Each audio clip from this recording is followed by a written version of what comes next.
야, 내일 메모리얼 데이라서 이렇게 이동하시는 분들이 좀 계신데 이제 또 예배를 마치고 가실 분들도 계시겠죠. 오늘 또 예배 가운데 하나님 베풀어 주시는 그 은혜를 또 충만하게 받아서 뭐 내일 메모리얼 데이뿐만 아니라 다른 어떤 날이라도 세상의 큰 어떤 기쁜 날보다 예배의 기쁨과 영광 누리시는 우리 귀한 성도님들 되시기를 주의 이름으로 축복합니다. 이 여름철 휴가철이 되면 사람들이 뭐 여러 가지 곳으로 여러 군데로 여행을 좀 떠납니다. 뭐 저도 가본 곳 중에 사람들이 하도 이렇게 저한테 추천을 해서 가본 곳이 있는데요.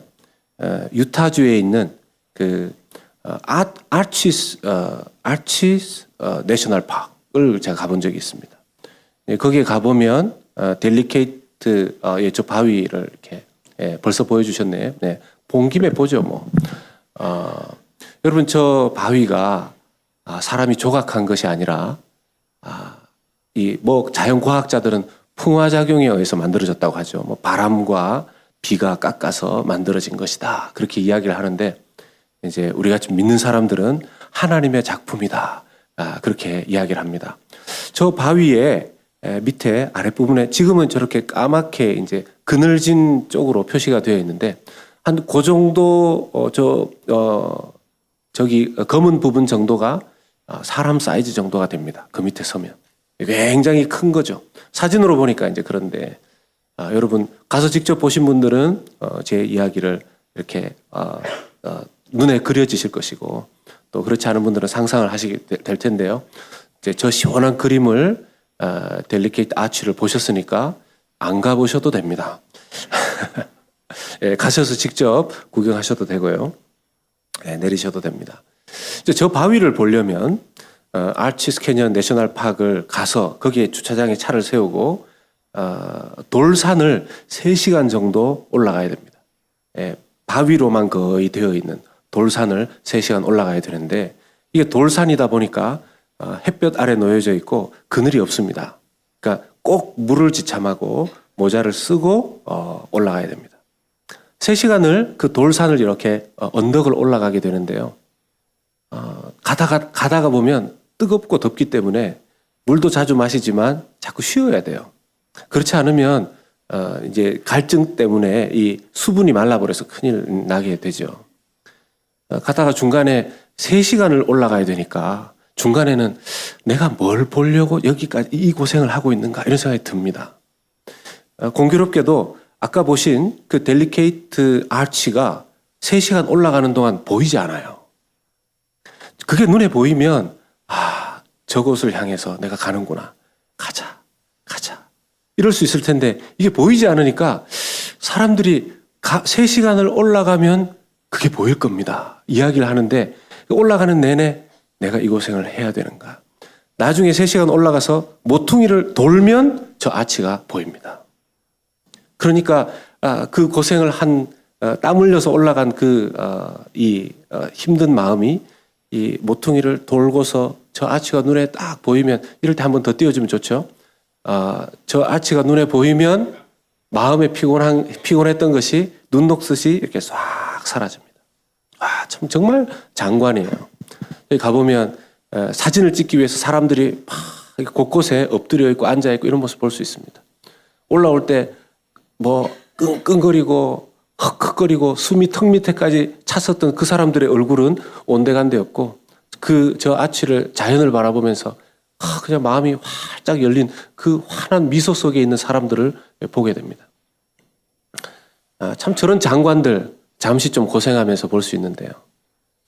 만약에 저런 아치를 보기 위해서 3시간 올라가는 그런 거리 말고 어떤 사람이 저보고 목사님 그런 데를 가서 장관이라고 얘기하면 안 되죠. 가보시려면 에베레스트 정도는 가보셔야 되지 않겠습니까? 하면 저는 절대로 가지 않습니다.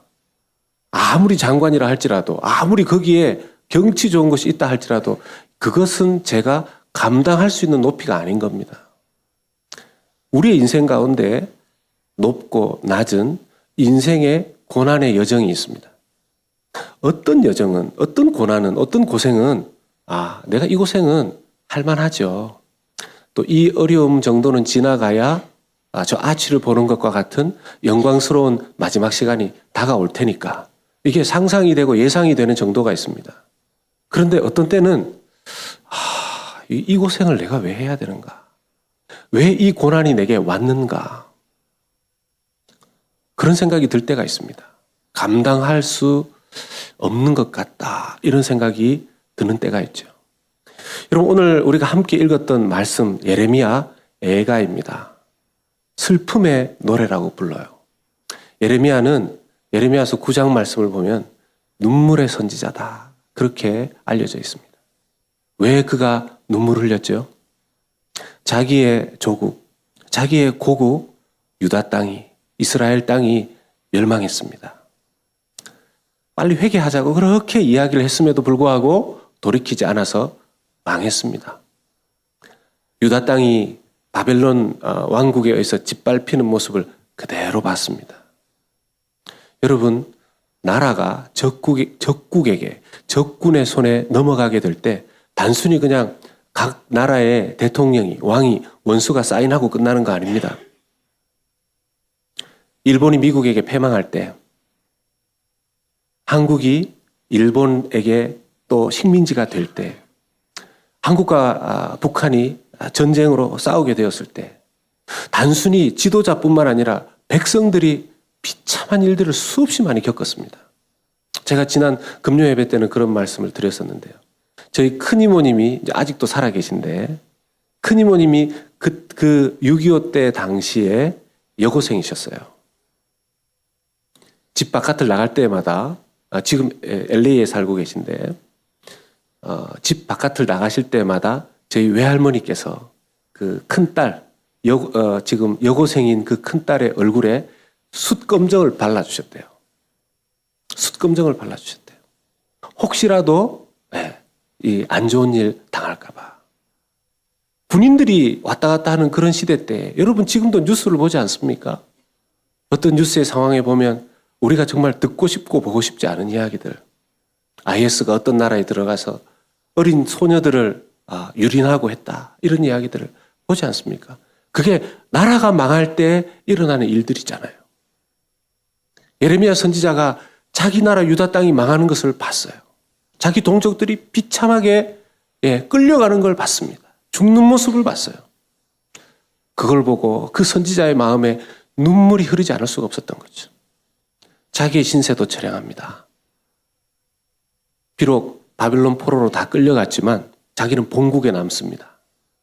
자기 본국에 남아서 남은 예언을 하는데 어떤 예언을 하냐 하면 하나님께서 지금 이렇게 하신 것은 끝이 있습니다. 나중에 다시 이 포로 생활에서 돌아오게 될 겁니다. 언제요? 70년이 지난 후에. 그런데요, 예레미야가 이 예언을 할 때 주변에 있는 사람들로부터 이 예언을 환영받지 못해요. 70년이라뇨. 70년이요. 7년이면 몰라도 그게 하나님의 은혜입니까? 그래서 어떤 선지자는 예레미야 선지자를 함께 반박하고 욕합니다. 아니, 자기가 하나님께 특별히 받은 것은 없지만 하나님이 그럴 뿐이 아닙니다. 70년이라뇨. 어떻게 70년을 하나님께서 우리를 기다리게 하실 겁니까? 예레미야는 그 예언을 계속합니다. 백성들은 그 예언을 듣기 싫어하고 심지어는 동료 선지자들도 그 예언을 듣기 싫어합니다. 실제 70년이 걸리죠. 이런 속에서 예레미야는 눈물의 노래, 하나님 앞에 눈물의 기도를 드리면서 이 애가를 씁니다. 그런데 오늘 읽은 우리 예레미야의 고백이 어떤 고백입니까? 기가 막힙니다. 그는 실망하며 자기의 마음을 고백하지 않습니다. 그의 고백이 뭡니까? 여호와의 인자와 긍휼이 무궁하심으로 우리가 진멸되지 아니함이니이다. 이것들이 아침마다 새로우니 주의 성실하심이 크시도소이다. 내 심령에 이르기를 여호와는 나의 기업이시니 그러므로 내가 그를 바라리다 하도다. 오늘 우리가 함께 읽은 예레미야의 고백 속에는 소망도 들어있고 능욕받고 치욕적인 일들이 있지만 자기는 견뎌낼 것이고 하나님께서 견뎌내게 하실 것이고 이 모든 상황을 통해서 하나님께서는 하나님의 뜻을 이루실 것인데 결론적으로 뭐라고 얘기하냐면요. 이 일은, 이 고난은 하나님의 본심이 아니시다. 이렇게 고백을 하는 거예요. 여러분, 고난 중에 이런 고백을 하기가 쉽겠습니까? 성경을 보면 고린도전서 10장 13절의 말씀을 보면 사람이 감당할 시험밖에는 주지 않는다 그랬습니다. 그런데 어떤 때는 하나님 지금 당하는 이 시험은 제가 감당하기가 좀 버거운데요 하는 마음이 들 때도 있거든요. 그래서 성경을 쭉 읽다 보면 하나님이 감당 못할 시험을 주시지 않는데 시험 당할 즈음에 뭘 주신다는 겁니까? 피할 길을 주신다는 겁니다. 피할 길을 좀 빨리 주시면 좋겠는데 시험 당할 즈음에 주신다는 거예요. 이왕이면 하나님 미리 좀 알게 하시면 얼마나 좋겠습니까? 네가 지금 이런 건강 상태로 가면 이렇게 건강을 관리하지 않고 막 살면 몇 년 후에 큰 병을 얻게 될 것이다. 1년 후에 건강검진에 뭐가 나온다. 그러니까 지금부터 잘 관리를 해라. 이렇게 하나님께서 말씀을 하셨다면 관리를 하겠죠. 그런데 그렇지 않습니다. 막상 무슨 일이 딱 터지고 나서 왜 하나님 미리 좀 알려주시지 않았습니까? 이럴 때가 있습니다. 그런데 말씀 보니까 시험 당할 즈음에야 피할 길을 주신대요. 참 고난을 어떤 인생의 고생은 감당하기가 쉽지 않다 하는 생각이 듭니다. 신앙이 아주 좋은 사람들은요. 고난에 대해서 이런 해석을 내립니다. 시편 119편 71절 말씀에 보면 고난당하는 것이 내게 유익이다 이렇게 말합니다. 사랑하는 여러분, 우리에게 오는 고난을 통해서 내가 유익으로 삼아야 된다 하는데 여러분들에게 주어지는 하나님이 허락하시는 고난을 유익으로 삼을 수 있는 여러분들 되시기를 바랍니다. 이럴 때는 아멘이 크게 잘 안 나와요. 고난을 즐거워하는 사람들이 잘 없습니다. 고난 받아들이기를 좋아하는 사람 어디 있겠어요? 그런데 제가 여러분들에게 내가 원하든 원하지 않든 고난은 현재 우리의 삶에 있고 고난은 앞으로 우리에게 다가오게 될 것입니다. 목사님, 주일날 그렇게 악담을 하시면 되겠습니까? 은혜의 말씀을, 위로의 말씀을 주셔야지. 고난이 있고 고난이 다가온다니. 이건 제가 여러분들에게 지어서 드리는 말씀이 아니죠. 지금 여기 계신 분들 중에 혹시 나는 고난이 하나도 없습니다. 이런 분 혹시 계십니까? 지금 저는 제 삶 속에 고난이 하나도 없습니다. 그런 분 혹시 계십니까? 누구에게나 다 고난이 있습니다. 문제는 그 고난을 어떻게 해석하고 그 고난을 어떻게 받아들이고 그 고난을 어떻게 이해하느냐에 따라서 고난이 내게 하나님 앞에 유익이 되었습니다 하고 고백하시느냐, 아니면 그 고난 속에 계속 머물러서 고난의 다람쥐 쳇바퀴처럼 돌면서 인생의 어려움 속에 계속 빠져있게 될 것이냐 하는 그런 선택이 우리에게 주어진다는 것이죠. 그러면 하나님께서 우리에게 고난을 주시는 이유가 뭘까요? 첫 번째는 고난을 통해서 나 자신을 알게 하신다는 것입니다. 고난을 통해서 나 자신을 알게 하신다는 거예요. 여러분, 사람이라는 단어 안에 가면을 쓰고 사는 존재다 하는 뜻이 있다고 합니다. 사람 다 가면 쓰고 산다는 거죠. 왜 이런 가면을 쓰고 살게 되었는가? 아담과 하와가 에덴 동산에서 범죄하고 난 이후에 어떤 증상이 나타났습니까? 하나님을 피합니다. 오늘 에어컨을 너무 고쳐놔서 그런지 조금 추워하시는 분들도 있는 것 같아요. 약간만 좀 조정해 주세요. 저기 이렇게 감싸고 계신 분들이 보여요. 한 1, 2도 정도만. 사람이 가면을 쓰고 드는 존재다. 하나님께서 아담과 하와 범죄한 이후에 찾았습니다. 아담아, 네가 어디 있느냐? 근데 숨어 있어요. 숨어 있으면 자기를 가립니다. 나중에 아예 하나님께서 자기를 가릴 수 있도록 가죽옷을 이렇게 지어주십니다. 왜 그럴까요? 사람이 하나님을 피하는, 죄 지은 다음에 피하는 이유는요, 그 사람 속에 그 죄를 인간이 스스로도 감당하기 어렵기 때문에 그렇습니다.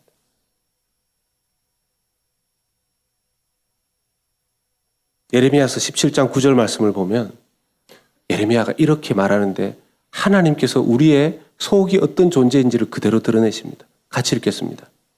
만물보다 거짓되고 심히 부패한 것은 마음이라. 누가 능히 이를 알리오만. 여러분, 이걸요 우리가 감당하기 너무 어렵습니다. 사람들 앞에 이거 드러내려고 하는 사람 계십니까? 내 마음 만물보다 심히 거짓되고 부패합니다. 아무도 그걸 드러내려고 하지 않습니다. 그래서 사람들 앞에 가면을 써요. 외식을 합니다. 그런데 사람들만 속일 뿐만 아니라 누구를 또 속입니까? 자기가 자기 자신을 속여요. 자기도 자기 자신을 모릅니다.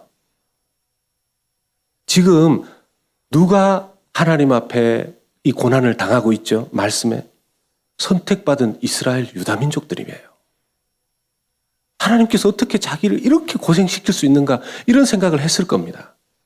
그런데 완전히 망해놓고 나서야 그들은 자기의 죄를 회개를 하고 자기의 죄를 들여다보게 됩니다. 정말 자기가 자기를 잘 몰라요. 제가 지난 금요일 날 금요 성령 집회 때 함께 잠깐 나누었었는데 제가 이찬수 목사님의 설교집을 읽다가 본 이야기입니다. 어떤 분이 자기가 봤을 때는 자기는 문제가 없는데 너무 세상 사람들이 잘 못 산다는 거예요. 심지어는 자기 교회도 봤을 때 다 마음에 안 들고. 그래서 집에서 늘 불평불만하고 있는데 어떤 장로님이 와서 김 집사, 집에서 계속 불평불만만 하지 말고 기도하러 갑시다. 기도해야 됩니다. 그래서 이제 데리고 기도회로 왔습니다. 기도에 와서 이 김 집사가 죄송합니다. 여기 계신 김 집사님들. 제가 김씨라서 그렇게 얘기하는 거니까 이해하십시오. 그 김 집사가 와서 기도하려고 이 잘못 돌아가는 이 모든 것들을 보면서 기도하려고 이렇게 하는데 기도하면서 보니까 사람들 옆에서 다 졸고 자는 거예요. 그러면서 더 이분이 막 열이 나가지고 하나님 보니까 박 집사도 자고 권사님도 자고 아니 나를 데리고 온 장로님도 자고 이러니까 교회가 문제가 많지 않습니까? 이게 뭡니까? 그러니까 하나님의 음성이 그때 딱 들리더래요. 하나님께서 뭐라고 말씀하셨을까요? 자꾸 그럴 거면 너도 자라. 자꾸 그럴 거면 너도 자라. 우리가요, 자기가 자기를 못 보는 겁니다. 우리가 자기가 자기를 못 봐요. 이게 신앙생활 좀 많이 한다고 하는 사람이 저지를 수 있는 오류입니다. 더 큰 오류입니다. 목사가 강단에 서서 설교하면 자기가 의로워서 설교하는 게 아니에요. 하나님 은혜로 설교하죠. 우리가 그걸 모르면, 그걸 놓쳐버리면 이제 더 가면 이제 영적인 뭡니까? 의로운 자기 의의 가면을 쓰고 살게 됩니다. 근데 이게 언제 드러나냐 하면 고난이 와야 드러납니다. 고난이 와야 드러나요. 고난이 왔을 때 자기를 돌아보게 되거든요. 고난이 왔을 때 자기를 못 돌아보면 이제 큰일 나는 거죠. 그리고 두 번째는 고난을 통해서 하나님께서 자기를 들여다본 이후에 뭡니까?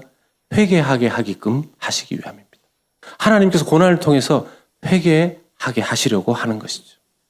근데 여러분, 회개가 쉬운 것이 아닙니다. 회개는 사람들이 생각할 때 회개는 반성이라고 생각하는 사람들이 많아요. 회개는 하나님 잘못했습니다. 그래놓고 또 똑같은 짓을 반복해요.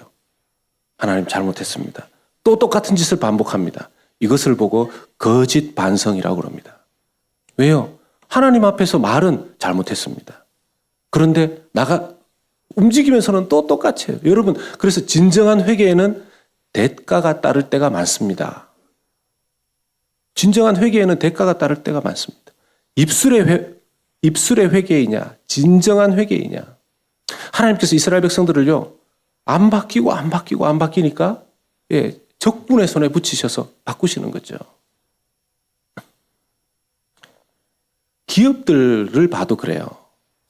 저 기업의 초심이 저렇지 않았는데 나중에 이게 자꾸 변질되어져 갑니다. 우리는 고객이 왕입니다. 그래 놓고 나중에 뭡니까? 고객이 왕이기는 무슨 고객이 왕이. 자기들이 돈 벌기 위한 수단으로만 보는.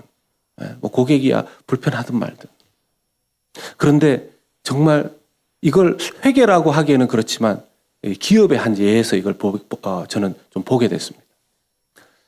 미국에 있는 스타벅스, 미국에만 있는 게 아니죠. 전 세계에 지금 있죠. 제가 얼마 전에 필리핀에서 온 선교사님 얘기 들어보니까 제가 필리핀에서 선교사님 왔길래 그래도 스타벅스에 가서 커피 한 잔 대접하겠습니다 하니까 목사님 필리핀에도 스타벅스 많습니다 이러시더라고요.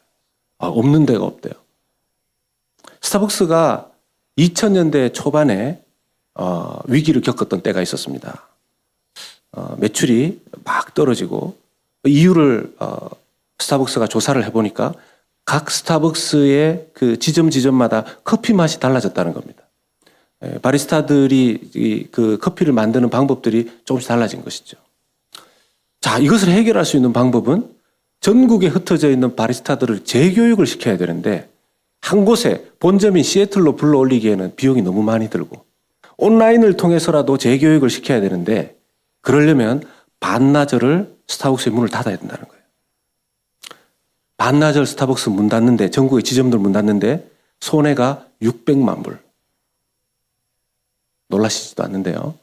600만 불의 손해가 나는데 이사들이 다 반대했습니다. 그런데 결국은 하워드 슐츠 지금도 CEO입니다. 그 CEO가 문을 닫고 바리스타 재교육을 시키기로 합니다. 600만 불 손해 봤죠. 그리고 나서 다시 스타벅스는 재기하기 시작합니다. 지금도 뭐 많은 사람들 단순히 뭐 어떤 인테리어만 보고 스타벅스를 가는 거 아닙니다. 한 기업이 초심으로 돌아가기 위해서 그런 대가를 지불하지 않았다라면 사람들이 그때 스타벅스를 떠났던 사람들이 다시 돌아가지 않았을 거예요. 여러분 우리가 하나님을 믿는데 믿음에 있어서도 내가 회개합니다. 하나님 이전처럼 더 정말 하나님 영광을 위해서 살겠습니다. 말하지만 그게 진심 어린 회개가 되려면 대가를 지불해야 되는 부분들이 있을 수 있습니다.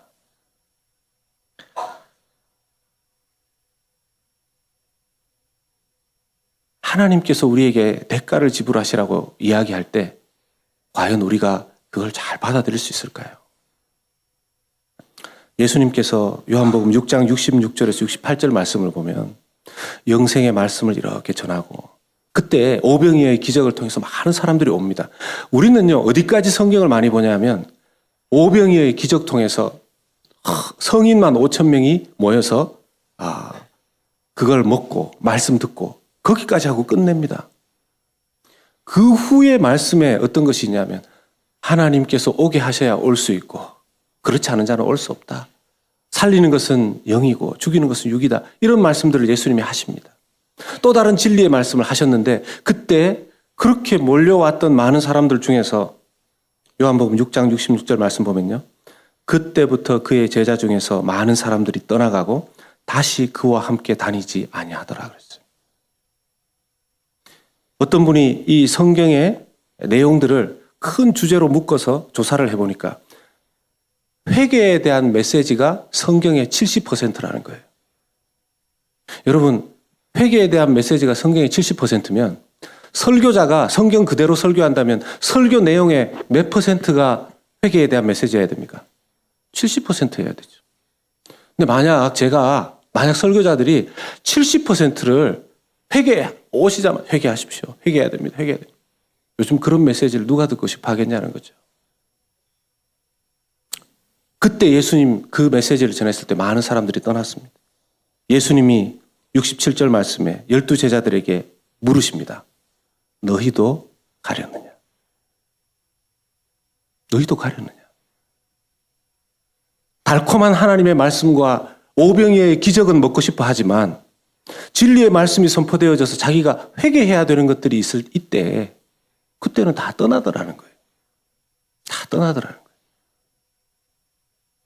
그때 시몬 베드로가 참 12제자들이 보면 막 똑똑한 사람들은 없었는데 뭐 정말 마음이 순수했던 것 같습니다.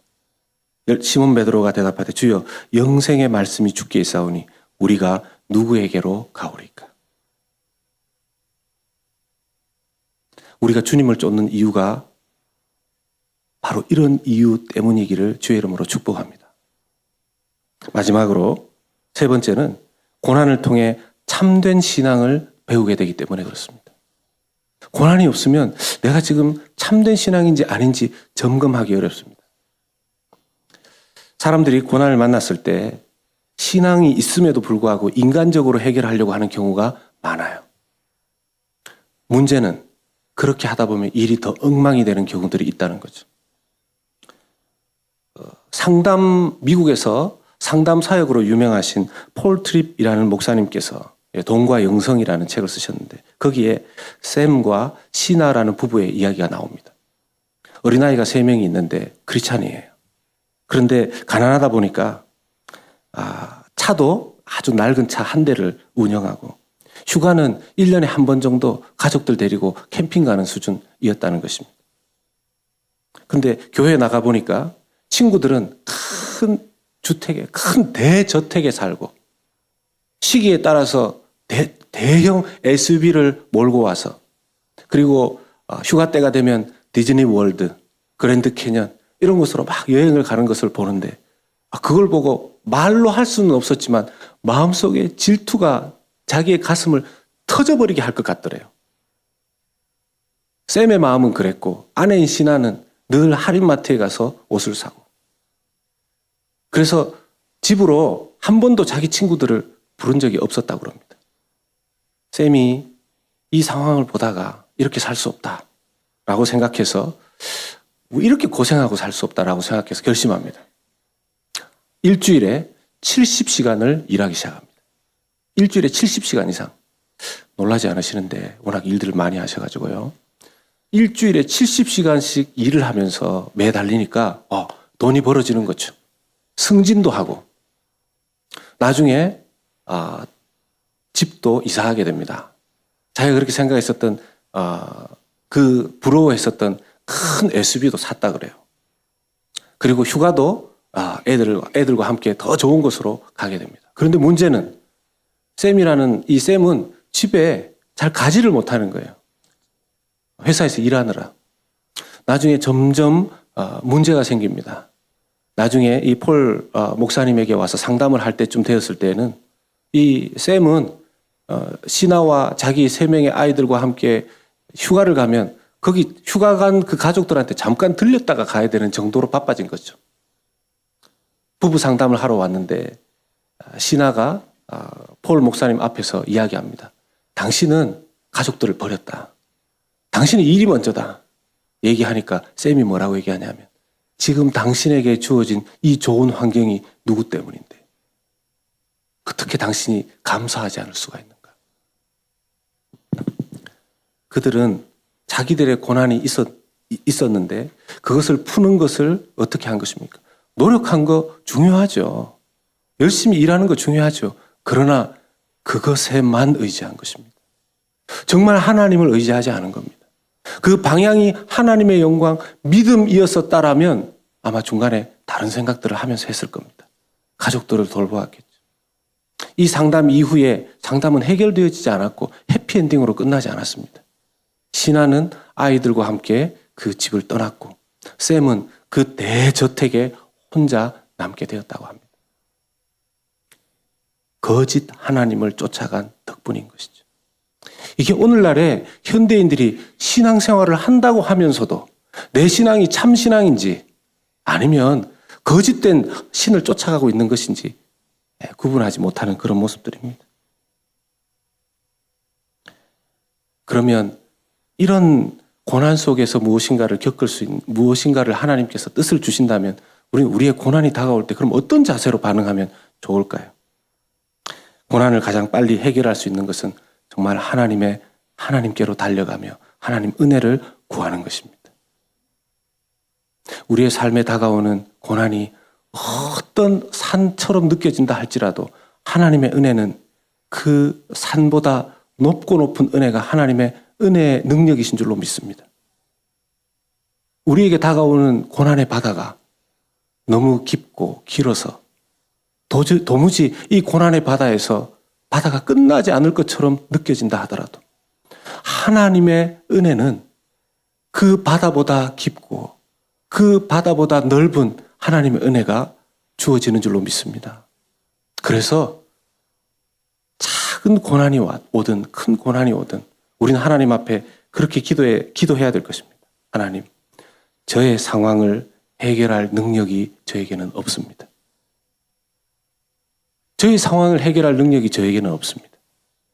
어떤 분들은 이런 기도를 하자 그러면 이렇게 얘기합니다. 이건 자포자기의 기도 아닙니까? 자포자기의 기도 아닙니까? 그렇지 않습니다. 이거는 자포자기의 기도가 아니라 도리어 하나님 앞에 진정한 도움을 구하는 기도라는 것입니다. 진정 하나님의 은혜를 구하는 기도를 올려드릴 때 하나님께서 우리의 삶에 완전히 새로운 문을 열어주실 것입니다. 사랑하는 여러분, 지금 어떤 고난의 상황 속에 계십니까? 그리고 혹시라도 앞으로 내게 다가올 고난 다가오면 어떻게 반응하실 예정이십니까? 지금까지 나의 지식으로, 내 경험으로, 세상 방식으로 그냥 나는 신앙 가지고 있는 사람이니까 하나님이 알아서 하겠지라고 했다면 이제는 고난의 해석을 하나님의 관점으로, 고난의 이 해석을 말씀의 관점으로, 또 그리고 그 고난을 하나님께 맡겨드림으로 말미암아 이 고난의 모퉁이가 지나가고 나면 그 앞에 우리의 고난을 깨끗이 눈 녹듯이 녹여주실 수 있는 그 하나님의 크고 놀라운 은혜의 종착역에 도달해서 주님께 영광 올려드리는 모든 과정과 끝까지를 하나님께 의지하는 사랑하는 모든 성도님들 되시기를 주님의 이름으로 축복합니다. 우리 같이 기도하시겠습니다.